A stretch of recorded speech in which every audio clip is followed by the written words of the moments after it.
morning. Welcome back to my channel. In the last video, I think we were working on the Camaro, and I put the engine together in the Camaro. Not really working on the Camaro, but I got the engine all together ready to go back into the Camaro. Like I said in that video, I'm not going to do much recording when it comes to the Camaro, but I will get a couple of videos of how it sounds once we get it started up and stuff with the NRS cam. But in today's video, we're going to go back to finishing up the frame. In the last C10 video, you saw that I painted the frame, got the frame all painted, got all the control arms and rear end and stuff painted. So in today's video, I'm going to go ahead and try to get the ball joints in the control arms and get I think I'm going to take the cover off the rear end. I'm curious about the rear end gear, just like I mentioned in one of the earlier videos, that it does seem to have a posi traction. I'm not sure if the spider gears have been welded or not, so I need to take the diff cover off to see what's going on inside of there. Hopefully it's actually a posi traction and not the spider gears welded. So I'm going to take the cover off, see what's going on inside of there, see what gear ratio is in it also, because that's important as well. And I think that's about it. That may take up a whole video, so it just depends. And if not, then I can actually start assembling some of that stuff. So I just didn't think I was going to be able to put the ball joints in, check out the gear ratio, or do any of that, and start to assemble everything. But if I do, I do. If time runs out, then we know what's going to be in this video, and we know what's going to be in the next video. So all right, I'll come back to the video once I get up to the shop. All right, so back up to the shop, as you know, and the frame has been sitting for a while, so everything's dry. I know people were saying that they were having issues with this magic paint taking forever to dry, but I guess if you mix it right and put the catalyst in it, it dries perfectly fine. Got the trailing arms over here, getting ready to disassemble the rack and take the control arms off and put them on here, and then I'll start getting the rear end up on some jack stands so I can turn it around and at least have the diff cover facing up. But once I move these control arms out of the way, I'm gonna move the rear end back and get the shop cleaned up. You see there's paint dust all over the floor, so I don't like working in a mess like this, so I'm gonna get all this taken care of and I'll come back to the video. All right, so I'm gonna go ahead and get this diff cover off and see what's going on inside this rear end. All right, so I got the bolts out the cover, and let's see what's in here. All right, so we know that the spider gears aren't welded, so that's a good thing. So now let me drain it so I can see what gear ratio is in here. So I'll come back to the video, but what I'm going to do is put like a dot on one of the teeth on the ring gear and rotate it around to try to count the ratio. All right, so I put the old diff cover back on. I counted the ring gear, counted the pinion gear, and I realized, or I figured out that it has 373s in it, which is a good gear ratio. So 373s, it has a posi traction unit in it, so therefore I don't have to do anything to the gearing or to the actual center section of it. So that's good. That can save me some money there. I just have to see if I can return my diff cover. I'll show you the diff cover.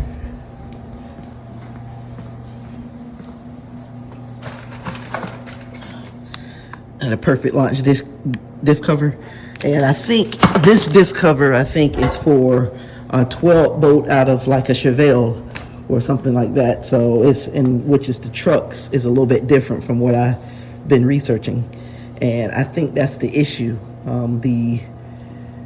It's not the right diff cover. So I'm contacting the seller to see if I can do a refund, if I can get a refund, or if he actually has the correct diff cover. So I just put the old one back on right now. I still have to take the cover off in order to take the C-clips out so I can pull the axles out, because I'm gonna have to pull all of this stuff off to convert it to a disc brake.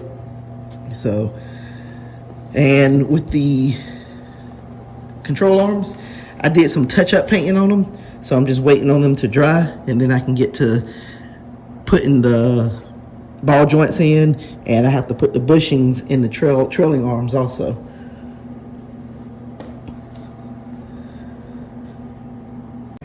All right, got all the parts and stuff right here to rebuild the control arms, bushings. All right, so I got one of the ball joints in the lower control arm, and the way I did it is I used the impact wrench and the ball joint remover, which I have over here, and I just put it in the vise and turned it in with the impact wrench until the impact wrench couldn't do it anymore, and then I used the pull handle and muscled it in the rest of the way. I did scar up the control arm a little bit, but I'm gonna put some touch-up paint over that, and that should be fine. But I didn't mess it up as much as I thought I would, so kind of happy there. I'm gonna go ahead and get the other lower one put in, and then I'll work on the shafts and get the uppers done as well. All right, so this is the basic setup. Got the ball joint tool on it. See, I got a space in there, which I probably need to even that out some. Doesn't really matter, but I'll even it out a little bit. And I got this on this end, and it's just pushing it through, right through there. All right, so I'm not, just like I said before, I'm not gonna time lapse it, but this is how it's done. I'm just gonna even this up a little bit, and then I'll go ahead and start putting some torque on it to push it through. Okay, so the second one is done. See, it's pushed already through. It's flush on this end. And getting ready to take it out now. And the upper one should be easy because they bolt in. So these were the only ones that had to be pressed in. So I'm gonna go ahead and I'm gonna go ahead and put the control arm shafts in. That's what I'll do, because that's the only other thing that needs to be torqued down pretty good.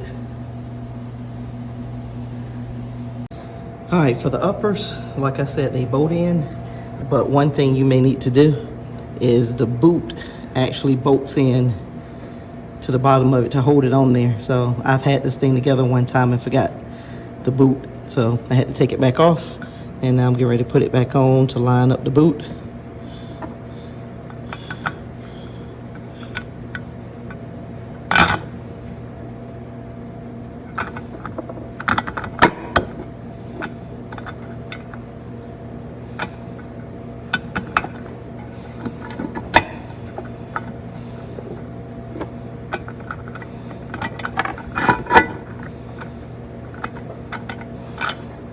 All right, so let me put the nuts on the other side and the lock washers, and that should be it for the upper. And then I got to put the shaft in the upper one. All right, so got the ball joints in the upper, put the shafts in the upper, so I just got to torque the shafts down. Same thing with the lower control arms. Got to torque everything down. I didn't put the bump stocks in yet because I'm having a hard time getting this thing to go in there. So I'm gonna work with that a little bit more, and then I'll put the bushings inside of the trailing arms, and we'll be ready to reassemble. Okay, back up at the shop, and what I'm gonna do now is I'm gonna go ahead and get these bushings and the trailing arms, and I need to touch up the paint on these control arms. Well, I can get that done. I'm gonna go ahead and put the control arms on and get all the control arms on, get the trailing arm on, and get the grease fittings put in them. And I think that's gonna be about it for this video.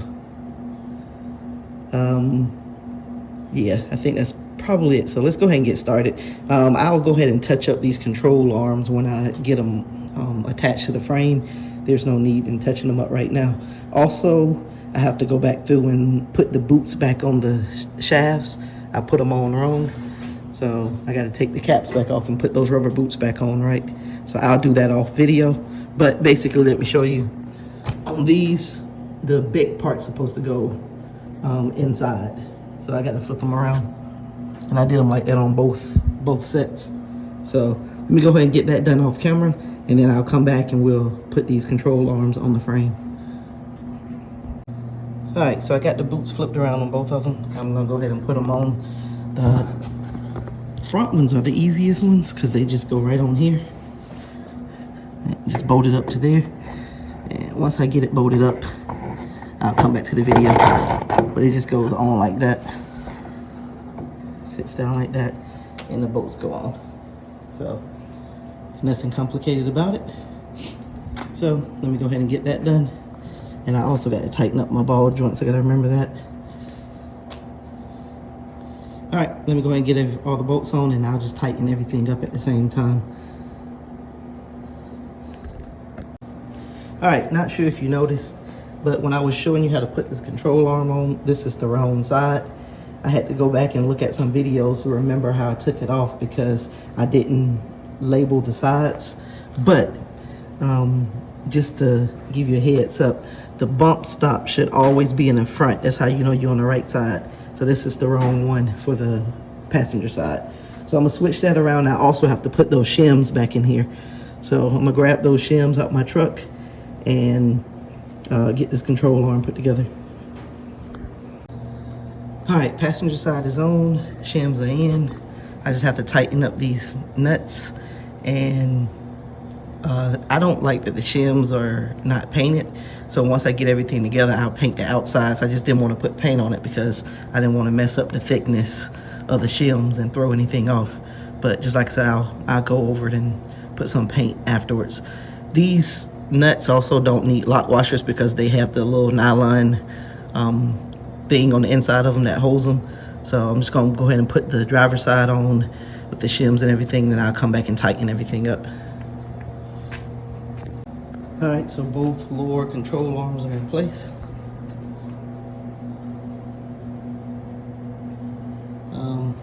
Got the new U-bolts in it. I just gotta tighten them up. So, all right, I'll go ahead and get that tightened up, and then we'll go, once we get this done, we'll start putting the bushings and the trailing arms and get them on.